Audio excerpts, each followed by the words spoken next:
Hi friends, ഇന്നത്തെ നമ്മുടെ video ഒരു ചെറിയ ബിസിനസ് ഐഡിയ, ചെറിയ മുതൽ മുടക്കിൽ ആർക്കും സ്വന്തമായി തുടങ്ങാൻ പറ്റുന്ന ഒരു ബിസിനസ് ഐഡിയയെക്കുറിച്ചാണ്. ദയവ് ചെയ്ത് വീഡിയോ മുഴുവനായി കാണാൻ ശ്രമിക്കുക. ഇതിൽ ക്ലിയർ ആയിട്ട് നമ്മുടെ ബിസിനസ് പ്ലാൻ ഉൾപ്പെടെ എല്ലാം എക്സ്പ്ലെയിൻ ചെയ്തുകൊണ്ടുള്ള ഒരു വീഡിയോ ആണ്. നമ്മുടെ തമ്പനയിൽ കണ്ട പോലെ കുറഞ്ഞ ചിലവിൽ, അതായത് ഒരു 2000 രൂപ മുതൽ 5000 രൂപ വരെ ഇൻവെസ്റ്റ് ചെയ്തുകൊണ്ട് സ്റ്റാർട്ട് ചെയ്യാൻ പറ്റിയ ഒരു ബിസിനസ്സാണ് അഗർബത്തി ബിസിനസ്. ഇതിന് ഡീറ്റെയിൽ ആയിട്ട് കാൽക്കുലേഷൻ ഉൾപ്പെടെ നമ്മൾ വീഡിയോയിൽ ഉൾപ്പെടുത്തിയിട്ടുണ്ട്. അഗർബത്തി നിർമ്മാണത്തിന് ആവശ്യമായിട്ടുള്ളത് റാ agarbatti, perfume, DEP oil, packing cover. ഈ 4 ഐറ്റമാണ് നമുക്ക് മെയിനായിട്ട് ആവശ്യമുള്ളത്. അത് റാ അഗർബത്തിയെക്കുറിച്ച് നമുക്ക് ഡീറ്റെയിൽ ആയിട്ട് കുറച്ച് നോക്കാം. അതിൻ്റെ മാനുഫാക്ചറിങ് ഉൾപ്പെടെ കുറച്ച് കാര്യങ്ങൾ ഡീറ്റെയിൽ ആയിട്ട് പറയാം. അപ്പോൾ ഒരു ബേസിക് അറിഞ്ഞു കഴിഞ്ഞാൽ നമുക്ക് ഈസി ആയിട്ട് ഇതൊരു ബിസിനസ് ഐഡിയ ആയിട്ട് മാറ്റിയെടുക്കാൻ പറ്റുന്നതാണ്. റാ അഗർബത്തി എന്ന് പറയുമ്പോൾ നമ്മൾ ഓയിലോ പെർഫ്യൂംസോ ഒന്നും ആഡ് ചെയ്യാതെ പ്ലെയിൻ അഗർബത്തിയാണ്. ഇത് പല ടൈപ്പുണ്ട്. ബ്ലാക്ക്, വൈറ്റ് അഗർബത്തി, മസാല അഗർബത്തി, പല കളറിലുള്ള അഗർബത്തിയുണ്ട്. പിന്നെ മെറ്റാലിക് അഗർബത്തി, അങ്ങനെ പല ടൈപ്പിലുള്ളതുണ്ട്. അതിൽ തന്നെ പല സൈസ് അളവുകൾ 8 ഇഞ്ച്, 9 ഇഞ്ച്, അങ്ങനെ പല അളവിലും നമുക്ക് മാർക്കറ്റിൽ ലഭ്യമാണ്. ഇതിൽ സ്മെല്ലോ വേറെ ബേണിംഗ് കഴിവോ ഉണ്ടാവില്ല.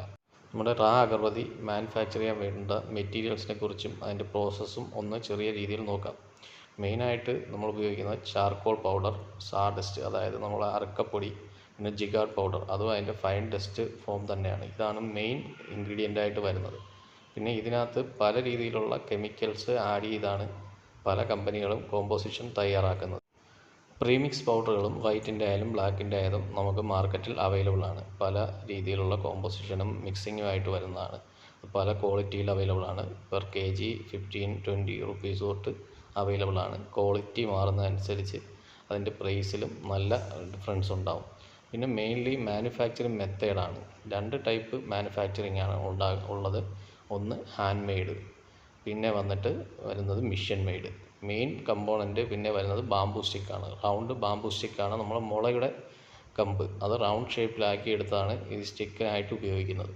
ഹാൻഡ് മെയ്ഡ് മെത്തേഡിൽ ലേബർ ഒരുപാട് എക്സ്പെൻസീവ് ആയിട്ട് വരും. അതായത് ഒരാൾ കൈകൊണ്ടുണ്ടാക്കുന്നതിന് ലിമിറ്റേഷൻസ് ഉണ്ടാവും. എന്നാൽ നമ്മൾ മിഷൻ മെയ്ഡ് മിനിറ്റിൽ 80 മുതൽ 250 സ്റ്റിക്ക് വരെ ഉണ്ടാക്കുന്ന രീതിയിലുള്ള മിഷൻസ്, ഫുള്ളി ഓട്ടോമാറ്റിക് ആയിട്ടുള്ള മിഷൻസ് അവൈലബിൾ ആണ്. അതിൻ്റെ പ്രൈസ് 1.5 to 5 lakhs വരെയൊക്കെ അവൈലബിൾ റേഞ്ചിലുള്ള പല മോഡലിലും പല രീതിയിലുമുള്ള മിഷൻസ് ഇന്ന് മാർക്കറ്റിൽ അവൈലബിൾ ആണ്. അതായത് ഒരു മിനിറ്റ് നമുക്ക് 200 സ്റ്റിക്കുകളൊക്കെയാണ് ഇതിൽ നിന്ന് മാനുഫാക്ചർ ചെയ്യാൻ പറ്റുന്നത് മിനിറ്റിൽ. ഹാൻഡ് മെയ്ഡ് മെത്തേഡിലാകുമ്പോൾ വളരെ സ്ലോയിലായിരിക്കും പ്രോസസ്സ് നടക്കുന്നത്. പക്ഷേ നമ്മുടെ മസാലപതി അങ്ങനെയുള്ളതൊക്കെ ഇപ്പോഴും ഹാൻഡ് മെയ്ഡിൽ തന്നെയാണ് നിർമ്മിക്കുന്നത്. അതിന് ക്വാളിറ്റിയും വ്യത്യാസം ഉണ്ടാകും. സ്മെല്ല് നല്ല രീതിയിൽ റിഫ്ലക്റ്റ് കിട്ടുന്നതാണ് മസാലപതികളിലുണ്ടാകുന്നത്. പിന്നെ നമ്മുടെ മിഷൻ മെയ്ഡ് ആകുമ്പോൾ ഫാസ്റ്റസ്റ്റ് മെത്തേഡാണ്. അതായത് ഒരു മിനിറ്റിൽ ഏകദേശം 200 സ്റ്റിക്ക്, 150 സ്റ്റിക്ക്, ആ റേഞ്ചിൽ നമുക്ക് പ്രൊഡക്ഷൻ ഉണ്ടാകും. അതായത് മാക്സിമം പ്രൊഡക്ഷൻ സംഭവിക്കും. പക്ഷേ നമ്മളെ കേരളത്തിൽ സംബന്ധിച്ച് ലേബർ ചാർജ്, കറണ്ട് ബില്ല് ഇങ്ങനെയൊക്കെ നോക്കുമ്പോൾ കുറച്ച് എക്സ്പെൻസീവ് ആയിരിക്കും. അതേപോലെ മെറ്റീരിയലിൻ്റെ അവൈലബിലിറ്റി, ഇതൊക്കെ കുറച്ച് ഷോർട്ടേജ് ആണ് കേരളത്തെ സംബന്ധിച്ച് നോക്കുമ്പോൾ. പിന്നെ ഈ ഉണ്ടാക്കിയ സ്റ്റിക്ക് മെയിൻലി നമ്മൾ ഡ്രയറിൽ അല്ലെങ്കിൽ വെയിലത്ത് വെച്ച് ഉണക്കിയെടുത്ത് കഴിഞ്ഞാൽ നമ്മളെ റാ സ്റ്റിക്ക് റെഡിയായി. ഇതാണ് നമ്മളെ അഗർബത്തിയുടെ മെയിൻ പാർട്ടായിട്ട് വരുന്നത്. അടുത്ത് വരുന്നത് പെർഫ്യൂം. നമ്മുടെ അഗർബത്തി ബിസിനസ്സിൽ ഏറ്റവും കോസ്റ്റ്ലി ആയിട്ട് വരുന്ന ഒരു സാധനമാണ് പെർഫ്യൂം. പല കമ്പനികളുടെയും പല പെർഫ്യൂമുകൾ, അതായത് പല ക്വാളിറ്റിയിലുള്ളത്, പല ഫ്രാഗ്രൻസ് അവൈലബിൾ ആണ്. സ്റ്റാർട്ടിംഗ് പ്രൈസ് ഒരു 800 വെച്ചൊക്കെ നമുക്ക് സ്റ്റാർട്ട് ചെയ്യും. ബേസിക് ആയിട്ടുള്ളത് 4000, 5000 റേഞ്ചിലും അതിന് മുകളിലോട്ടുമുള്ള പെർഫ്യൂംസും അവൈലബിൾ ആണ്. പിന്നെ അതിൻ്റെ ഓരോ കമ്പനികളുടെയും മാനുഫാക്ചറിങ് മെത്തേഡും അതിൻ്റെ സ്റ്റെബിലിറ്റി അനുസരിച്ച് അതിൻ്റെ ഡിപ്പിംഗ് റേഷ്യോയെക്കുറിച്ച് ഡീറ്റെയിൽ ആയിട്ട് നമുക്ക് പറയാം. അതായത് 1 kg പെർഫ്യൂം എടുത്തു കഴിഞ്ഞാൽ അതിനകത്ത് ഉപയോഗിക്കുന്ന ഓയിലുണ്ട്, DEP എന്ന് പറയും. അതിനകത്ത് 3 kg വരെ മിക്സ് ചെയ്ത് നമുക്ക് ഉപയോഗിക്കാൻ പറ്റും. പിന്നെ അതുപോലെ 4 തൊട്ട് 10 വരെ ഡൈല്യൂഷൻ കിട്ടുന്ന വേറെ പെർഫ്യൂംസും അവൈലബിൾ ആണ്. മോൾക്കൽ കാറ് പോലുള്ള കമ്പനിയൊക്കെ എടുക്കുമ്പോൾ സ്റ്റെബിലിറ്റി ഉള്ള പെർഫ്യൂം ആയിരിക്കും കിട്ടുന്നത്. പിന്നെ മെയിനായിട്ട് വേണ്ടി വരുന്നത് DEP ഓയിലാണ്, അല്ലെങ്കിൽ വൈറ്റ് ഓയിൽ മാർക്കറ്റിൽ യൂസ് ചെയ്യാറില്ല എന്നാണ് കേട്ടറിവ്. DEP ആണ് നെക്സ്റ്റ് നമ്മൾ പെർഫ്യൂമിൽ മിക്സ് ചെയ്യുന്ന സാധനം. അതായത് ബേണിങ്ങിന് ഹെൽപ്പ് ചെയ്യുന്ന സാധനമാണ് DEP എന്ന് പറയുന്നത്. അതിൻ്റെ പ്രൈസ് ഒരു 120 തൊട്ട് 160 റേഞ്ചിലാണ് വരുന്നത്. 200 ലിറ്റർ ബാരലൊക്കെ എടുക്കുമ്പോൾ പ്രൈസ് നല്ല വ്യത്യാസം ഉണ്ടാവും. എടുക്കുന്ന ക്വാണ്ടിറ്റിയെ ബേസ് ചെയ്ത് ഇത് മാറിക്കൊണ്ടിരിക്കും. പിന്നെ അത് പല ക്വാളിറ്റിയും ഉണ്ട്. DEP പെർഫ്യൂമും കഴിഞ്ഞാൽ മെയിൻ പിന്നെ വരുന്നത് നമ്മൾ പാക്കിംഗ് മെറ്റീരിയൽസാണ്. അതൊരു ഡീറ്റെയിൽ ആയിട്ട് സംസാരിക്കേണ്ട ഒരു ടോപ്പിക്കാണ്. പാക്കിംഗ് കവറുകൾ. പല ഡിസൈനിലും പല സൈസിലുമുള്ള പാക്കിംഗ് കവറുകൾ അവൈലബിൾ ആണ്. നമ്മളെ പ്രൈസ് റേഞ്ചിനനുസരിച്ചും നമ്മൾ കൊടുക്കുന്ന വെയിറ്റ് ഇങ്ങനെ ഓരോ രീതിയിലും നമുക്ക് പാക്കിംഗ് കവർ നമ്മുടെ ഓൺ ഡിസൈൻ അല്ലെങ്കിൽ റെഡിമെയ്ഡ് കവറുകൾ യൂസ് ചെയ്യാവുന്നതാണ്. ഓൺ ഡിസൈനൊക്കെ ചെയ്യുമ്പോൾ മിനിമം ഒരു 40,000 ക്വാണ്ടിറ്റിയൊക്കെ പ്രിൻ്റ് കൊടുത്തു കഴിഞ്ഞാൽ മാത്രമേ നമ്മളെ ഓൺ ഡിസൈൻ അവർ പ്രിൻ്റ് ചെയ്ത് തരാറുള്ളൂ. അതിന് കുറച്ച് എക്സ്പെൻസീവാണ്. നമ്മളിപ്പോൾ 40,000 കവറൊക്കെ പ്രിൻ്റ് ചെയ്തെടുക്കുമ്പോൾ ഏകദേശം 50,000 നമുക്ക് എക്സ്പെൻസ് ആവും. പക്ഷേ നമ്മളെ ഓൺ ബ്രാൻഡിൽ ഇറക്കാൻ പറ്റും എന്നുള്ളതാണ് അതിൻ്റെ ബെനിഫിറ്റ് എന്ന് പറഞ്ഞാൽ. പിന്നെ റെഡിമെയ്ഡ് കവർ പല കമ്പനിയിൽ പല എന്തെങ്കിലും പേര് ടൈപ്പ് ചെയ്ത സാധനങ്ങൾ മാർക്കറ്റിൽ അവൈലബിൾ ആണ്. അതൊരു ₹1.20, ₹1 തൊട്ട് ₹2 വരെയൊക്കെയാണ് കോസ്റ്റ് വരുന്നത്. പിന്നെ വരുന്നത് ഇതിനകത്ത് വരുന്ന ഇന്നർ പൗച്ചുകൾ വരും. ഇന്നർ പൗച്ചിൽ നമ്മൾ പാക്ക് ചെയ്ത് സീൽ ചെയ്തിട്ടായിരിക്കും ഈ നമ്മളെ സാധാ കവറിലേക്ക് നമ്മൾ ഇടുന്നത്. ഇപ്പോൾ inner pouch kilo per kg 250 തൊട്ടൊക്കെ സ്റ്റാർട്ടിങ്ങിൽ അവൈലബിൾ ആണ്. പിന്നെ ഡസൻ പാക്കിങ്ങിൻ്റെ പാക്കറ്റ് വരുന്നുണ്ട്. അത് നമ്മൾ പേപ്പർ കവറും യൂസ് ചെയ്യാം, അതല്ലെങ്കിൽ തന്നെ പ്ലാസ്റ്റിക് കവറും യൂസ് ചെയ്യാവുന്നതാണ്. പിന്നെ നമ്മളിവിടെ ഡീറ്റെയിൽ ആയിട്ട് എക്സ്പ്ലെയിൻ ചെയ്യാൻ പോകുന്ന നമുക്ക് സ്വന്തമായി ചെയ്യാൻ പറ്റുന്ന ഒരു ബിസിനസ് ഐഡിയ ആണ്. ലോ കോസ്റ്റ്, നമ്മളെ തമ്പനയിൽ പറഞ്ഞ പോലെ നമുക്ക് ചെയ്യാൻ പറ്റുന്ന 1 kg പാക്കറ്റിൽ പെർഫ്യൂംഡ് സ്റ്റിക്ക് കിട്ടും. അതൊരു 200 രൂപ തൊട്ട് 300 രൂപ kg നമുക്ക് പ്രൈസിൽ നമുക്ക് വാങ്ങിക്കാൻ പറ്റും. ഈ DEP ഓയിൽ ഇതൊന്നും നമ്മൾ സെപ്പറേറ്റ് വാങ്ങേണ്ടി വരുന്നില്ല. ഈ ഒരു പെർഫ്യൂംഡ് സ്റ്റിക്ക് 1 kg പാക്കറ്റ് അല്ലെങ്കിൽ 5 kg 10 kg അളവിൽ നമുക്ക് കിട്ടും.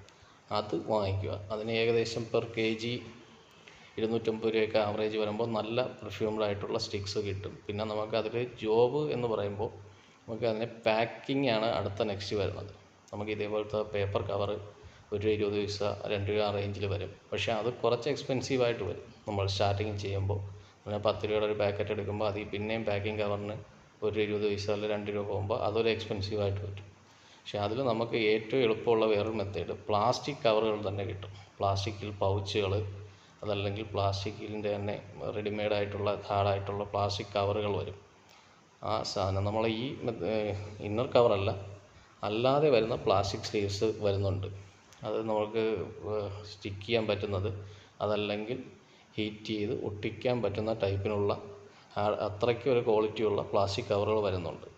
അത് ഉപയോഗിച്ച് കഴിഞ്ഞാൽ നമ്മളെ എക്സ്പെൻസ് വേറൊരു രീതിയിൽ നമുക്ക് കട്ട് ചെയ്ത് കുറയ്ക്കാൻ പറ്റും. നമ്മൾ ബോക്സ് പാക്കിങ് ചെയ്യുമ്പോൾ പിന്നെ ഡസൻ പാക്കിങ് അതിങ്ങനത്തെ റോളിൽ വരുന്ന സാധനമാണ് ഉപയോഗിക്കുന്നത്. അത് പെർ kg തൂക്കി വാങ്ങുന്നതാണ്. അതും നമുക്ക് ഒരു എക്സ്പെൻസീവായിട്ട് തന്നെയാണ് വരുന്നത് പാക്കിങ്ങിൽ. ഇതെല്ലാം ഒഴിവാക്കി നമുക്ക് സാധാ പോളിത്തീൻ കവറിൽ പാക്ക് ചെയ്തെടുക്കാം. ഇതേപോലത്തെ കവറുകൾ ഒരു പീസിന് 50 പൈസ ₹1 റേഞ്ചിനകത്ത് വരുന്നതേ ഉള്ളൂ. 50 പൈസക്കകത്തൊക്കെ ഇനി വെയിറ്റ് വെച്ച് നോക്കുമ്പോൾ പെർ kg 300 രൂപ 350 രൂപയ്ക്കൊക്കെ കിട്ടും. അപ്പോൾ ഇത് വാങ്ങിക്കഴിഞ്ഞ് കഴിഞ്ഞാൽ അല്ലെങ്കിൽ ഇതേപോലത്തെ 3 ഇഞ്ച് 10 ഇഞ്ച് കവറുകൾ കിട്ടും. അത് നമുക്ക് പെർ kgക്ക് തൂക്കി വാങ്ങിക്കാൻ പറ്റും. ഇപ്പോൾ ഒരു കവറിന് അങ്ങനെ കിലോ കണക്ക് വാങ്ങുമ്പോൾ ഒരു 30 പൈസ 40 പൈസ അല്ലെങ്കിൽ 50 പൈസ, മാക്സിമം പോയാൽ ₹1 അത്രയൊക്കെയാണ് വരുന്നത്. പിന്നെ ഇതിൽ ചെയ്യുമ്പോൾ നമുക്ക് പാക്കിങ് ഇതേപോലെ സീൽ ചെയ്ത് ഇറക്കി കഴിഞ്ഞാൽ പാക്കിങ്ങും ഈസി ആയിട്ട് വരും. നമുക്കൊരു ചെറിയ ബിസിനസ് ഐഡിയ നോക്കാം, ഒരു കാൽക്കുലേഷൻ നോക്കാം. 1 കിലോ പെർഫ്യൂംഡ് സ്റ്റിക്ക് നമ്മളൊരു 200 രൂപ പ്രൈസുള്ള 1 കിലോ പെർഫ്യൂം എടുത്തു കഴിഞ്ഞാൽ, പെർഫ്യൂംഡ് സ്റ്റിക്ക് എടുത്തു കഴിഞ്ഞാൽ അതൊരു 20 പാക്കറ്റ് ആയിട്ട് പാക്ക് ചെയ്യുക. അതായത് 50 ഗ്രാമിൻ്റെ 20 പാക്കറ്റ്. ഒരു പാക്കറ്റിൻ്റെ പാക്കേജിങ് കോസ്റ്റ് ഏകദേശം ₹1. മാക്സിമം പോയാൽ പ്ലാസ്റ്റിക്കിൽ പാക്ക് ചെയ്താൽ ₹1 മാക്സിമം പാക്കേജിങ് കോസ്റ്റ് വരും. നമുക്ക് 50 ഇതേപോലെ ഒരു ചെറിയ സ്റ്റിക്കറൊക്കെ ഒട്ടിച്ച് ചെയ്ത് കഴിഞ്ഞ് കഴിഞ്ഞാൽ നല്ലൊരു ലുക്കും ആവും. നെക്സ്റ്റ് വന്നിട്ട് ഇതിനെ നമുക്ക് MRP 30 രൂപ MRP വെച്ച് കൊടുക്കാം. നമ്മൾ ഡയറക്റ്റ് സെല് ചെയ്യുകയാണെങ്കിൽ നമുക്ക് 30 രൂപയ്ക്ക് സെല് ചെയ്യാൻ പറ്റും. അതല്ല നമ്മൾ ഷോപ്പുകളിലാണ് കൊടുക്കുന്നതെങ്കിൽ 20 രൂപ തൊട്ട് 22 രൂപ ഇട്ട് അവർക്ക് ഷോപ്പിൽ കൊടുക്കാൻ പറ്റും. അത്യാവശ്യം സെയിലുള്ള കുറച്ച് പൂക്കടയോ അല്ല അമ്പലത്തിനടുത്തുള്ള ഷോപ്പൊക്കെ പിടിക്കുകയാണെങ്കിൽ നല്ല രീതിയിൽ ഒരു ചെറിയ ഇൻവെസ്റ്റ്മെൻറ്റിൽ നമുക്ക് ബിസിനസ് നടത്തി പോകാൻ പറ്റുന്നതാണ്. അപ്പോൾ നിങ്ങൾക്ക് ഇത് റിലേറ്റഡ് ആയിട്ടുള്ള എന്തെങ്കിലും സപ്പോർട്ടോ ഡൗട്ടോ ഒക്കെ ഉണ്ടെങ്കിൽ നമ്മൾ കോൺടാക്റ്റ് ചെയ്ത് കഴിഞ്ഞാൽ ഹെൽപ്പ് ചെയ്യാൻ പറ്റുന്നതാണ്. ഒരിക്കലും മാർക്കറ്റിംഗ് അറിയാതെയോ അല്ലെങ്കിൽ മാർക്കറ്റിനെ കുറിച്ച് അറിയാതെയോ ബൾക്ക് ഓർഡറുകൾ എടുത്ത് ചെന്ന് പെടാതിരിക്കുക. ചെറിയ രീതിയിൽ ചെയ്ത് ട്രൈ ചെയ്യുക. അത് പലതവണ പരാജയപ്പെട്ട ഒരാളെന്ന നിലയ്ക്ക് പറയുകയാണ്, ചെറിയ രീതിയിൽ ഇതേപോലെ എടുത്ത് നിങ്ങൾ ബിസിനസ് ചെയ്ത് നോക്കുക. എവിടെ നിന്നെങ്കിലും കിട്ടുക, നമ്മളെ സപ്ലൈ ഉണ്ടാവും. അതല്ല പുറത്ത് എവിടെ നിന്നെങ്കിലും കിട്ടുന്നെങ്കിൽ ഈ രീതിക്ക് ചെയ്ത് അതിൻ്റെ സക്സസ് റേഷ്യോ നോക്കിയതിന് ശേഷം ബൾക്കായിട്ട് സാധനം എടുത്ത് ബിസിനസ് ചെയ്യുന്നതായിരിക്കും ഏറ്റവും നല്ലത്. Thanks for watching and support.